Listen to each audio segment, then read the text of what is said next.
Continuamos en el programa La Noche. El anuncio oficial de las zonas en las que las FARC se concentrarán tomó a varios gobernadores y alcaldes del país por sorpresa. Algunos recibieron con optimismo que en sus jurisdicciones puedan ser albergados miembros de esa guerrilla, mientras que otros cuestionaron que el gobierno no les haya preguntado antes de designar dichas zonas donde las FARC llevarán a cabo el proceso de dejación de armas. Según el acuerdo firmado en La Habana referente al fin del conflicto, las 23 zonas veredales transitorias funcionarían así. Deben tener una extensión razonable y sus límites están establecidos por los que tiene la vereda en donde están ubicadas. Deben estar cerca a carreteras o ríos para su fácil acceso. Estas zonas son territoriales, temporales y transitorias. Dentro de las zonas estarían los miembros de las FARC en el proceso de capacitación para su reincorporación a la vida civil, así como para el proceso de dejación de armas. ¿Quién va a supervigilar? Le planteo uno desde mi campo de vista, desde mi experticia. ¿Quién va a supervigilar la entrega, los 7 pasos que han determinados para la entrega de armamento, que no es persona especializada como una comisión política de alto nivel? El comunicado conjunto estipula que durante el tiempo de concentración, las FARC podrán designar a un grupo de 60 de sus integrantes para que puedan movilizarse a nivel nacional para cumplir tareas relacionadas con el acuerdo de paz.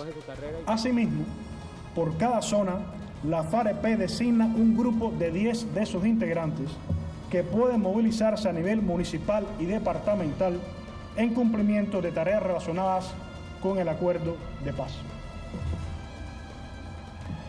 Para estos desplazamientos, los integrantes de la FAREP cuentan con las medidas de seguridad acordadas con el gobierno nacional.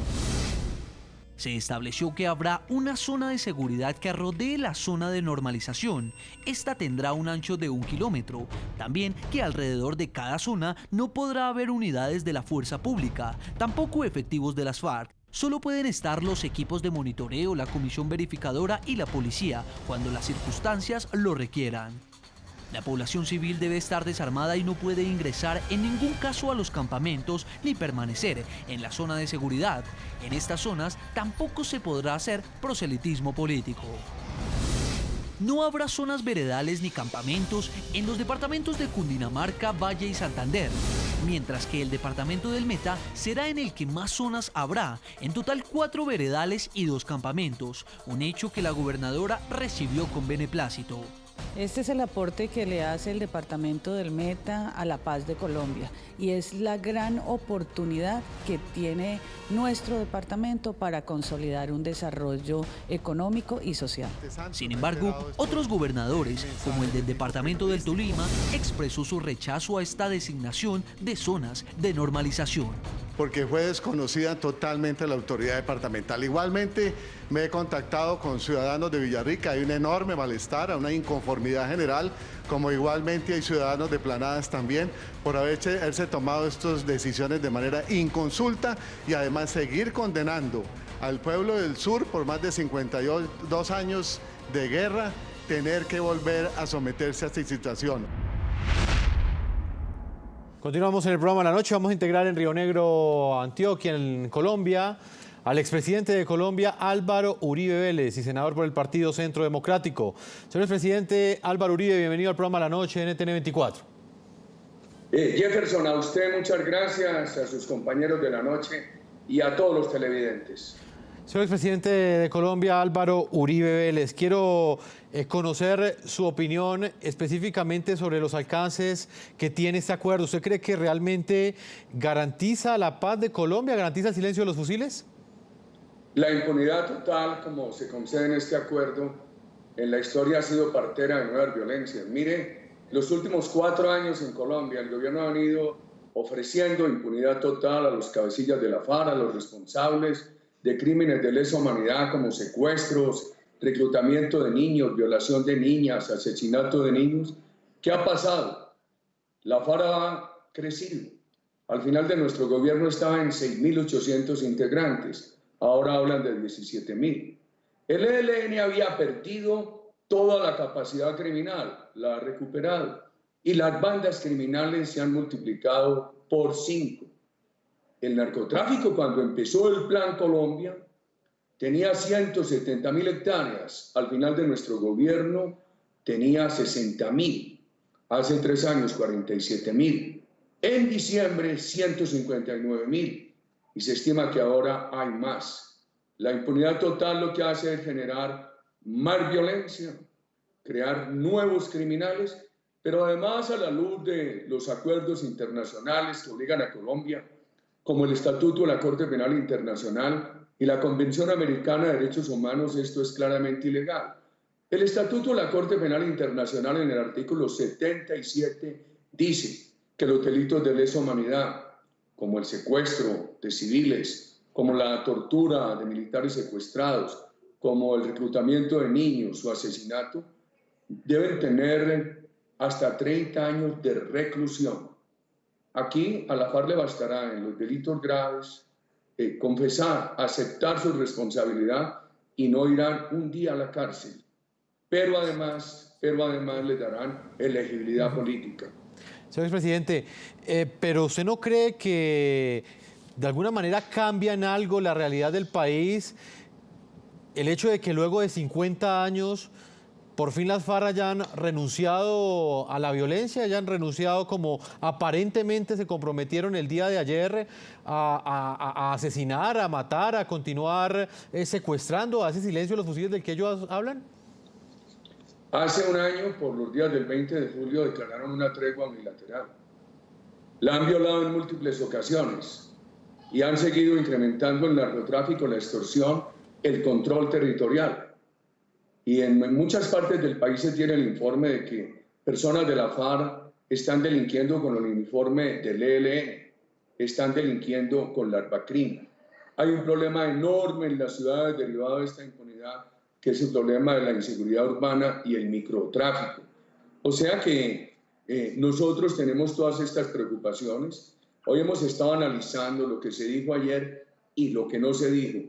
Por ejemplo, en las armas, en el cese bilateral, en las zonas, etc.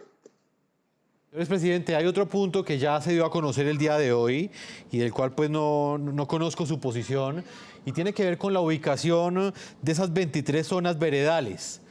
Tal y como las ubicó el gobierno, ¿a usted qué opinión le merece esa problemática que ha generado, inclusive esa controversia que ha generado entre algunos gobernadores? Unos de alguna manera recibieron con beneplácito la noticia de que en sus regiones habrán campamentos, habrán zonas veredales de las FARC, pero otros están completamente en desacuerdo.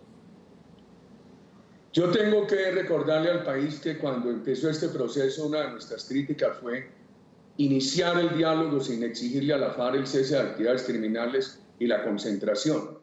Ahora se habla de una concentración tardía. Nosotros que propusimos la concentración no nos podemos oponer a que se concentre. En la plenaria del Senado se aprobó una proposición donde había 6-7 condiciones y se aprobó por unanimidad que propuso el Centro Democrático sobre esas zonas, que no fueran corredores fronterizos, que no fueran zonas de narcotráfico, que no fueran estadios criminales de la FARC, que no fueran zonas urbanas, que no fueran estratégicas para la economía nacional, etc. Me preocupa es lo que acabo de ver en un mapa que publica la FN. Y entonces puse un Twitter donde digo, si de acuerdo con este mapa la FARC tiene tomado el país, y creo que hay que consultar con las autoridades locales. Cuando yo escucho al gobernador del Tolima, su muy justificada preocupación por planadas, cuando escucho a los ciudadanos que me dicen, bueno, pero si Tuango está en el nudo de Paramillo, donde la FARC tiene hoy un control total con narcotráfico, en la otra parte, en la otra vertiente del nudo de Paramillo está en construcción la hidroeléctrica de Ituango. Ayer me decía un ingeniero que no ha podido avanzar por extorsiones de la FARC en los últimos 2 años, hoy manejadas también a través de políticos. Entonces uno se pregunta, ¿y allí va a ser esa zona? Yo creo que el gobierno va a tener que revisar cuidadosamente el tema y escuchar a las autoridades locales. ¿Por qué hay que escuchar a las comunidades y a las autoridades locales para darle permiso a una mina, para darle permiso a una carretera, a una represa? ¿Y por qué no para ubicar un grupo terrorista, así la ubicación allí sea temporal? Señor expresidente, hay otro punto y es el que tiene que ver con ese eventual plebiscito que en caso de ser declarado exequible por parte de la Corte Constitucional, muy seguramente será el mecanismo a través del cual los colombianos dirán si refrendan o no lo acordado en La Habana. Vamos por partes. Le hago una primera pregunta, expresidente Uribe. ¿Usted cree que afectará o no en algo la realización de ese plebiscito el hecho de que las FARC estén concentradas en esas zonas y que aún no hayan entregado las armas, como muy posiblemente va a suceder? Hoy en un foro al que yo asistía en Ibagué se ha notado esa preocupación, pero hagamos un poco de historia. Cuando el presidente ofreció la refrendación, habló de un referéndum que necesitaba el 25% de umbral. Esto es, los colombianos habilitados para votar tendrían que votar en un 25% mínimo. Además, el presidente introdujo una ley que nosotros llamamos leyes que le hacen trampa a la democracia, porque el referéndum no podía coincidir con otra elección. Cambiaron y produjeron una nueva ley para que sí pudiera coincidir con otra elección. A pesar de eso, después dijeron, no, ya el referéndum no va. Y ahora hablan de plebiscito. Nosotros hemos dicho que el plebiscito es ilegítimo.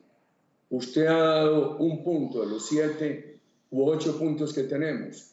Se va a hacer un plebiscito con gente armada, con el grupo narcotraficante mayor en cocaína en el mundo. Y le voy a dar otras razones para lo que nosotros hemos llamado la paz herida en relación con el plebiscito. El presidente de la República no permite sino una pregunta. A muchos colombianos, si les preguntan, ¿usted quiere el diálogo?, dicen que sí. Pero si les preguntan, ¿usted acepta que los cabecillas de la FARC responsables de narcotráfico no los extraditen, no vayan a la cárcel en Colombia, los puedan elegir? Muchos colombianos van a decir que no. Y el plebiscito no trae sino una pregunta. Ahí tiene usted un factor de ilegitimidad. Uno segundo. El presidente de la República amenaza, dice, si no aprueban el plebiscito por abstención o por el voto negativo es porque quieren la guerra. Y entonces vendrá más terrorismo urbano y habrá más impuestos. ¿Qué hace la presidenta de la República? Que no. Si el país negara el plebiscito, yo creo que sería afortunado para Colombia, porque no sería la indicación de que se quiere la guerra, sería la indicación de que se quiere la paz, pero no la entrega del país a la FARC. Y habría entonces que reorientar las conversaciones. Otra ilegitimidad del plebiscito. Sí, lo que pasa es que los factores de ilegitimidad del plebiscito son bastantes. Por ejemplo, no se necesitará ya que voten 14 millones de colombianos aproximadamente, de acuerdo con la ley que estaba vigente. Eso lo bajaron para que el plebiscito se apruebe con el voto positivo de 4.400.000 colombianos aproximadamente, en un país de 48 millones de habitantes.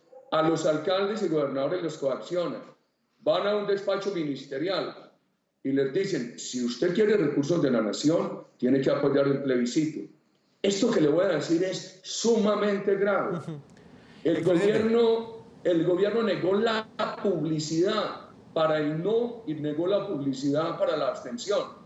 Sin embargo, ha volcado los recursos oficiales, lo veíamos antenoche en el partido Colombia-Chile, con un derroche publicitario. Allí hay una competencia desigual, por ende, un plebiscito ilegítimo. Y quiere poner a hacer política con el plebiscito a las Fuerzas Armadas de la Patria, que tienen que estar por encima de la emulación política. Presidente, debo hacer una segunda pausa comerciales. Cuando regresemos continuaremos dialogando con usted, analizando punto por punto lo que representa este acuerdo de cese al fuego bilateral y definitivo y dejación de armas que han acordado y que han anunciado desde La Habana, Cuba, el gobierno colombiano y las FARC. Una pausa y regresamos a la parte final de este programa de la noche.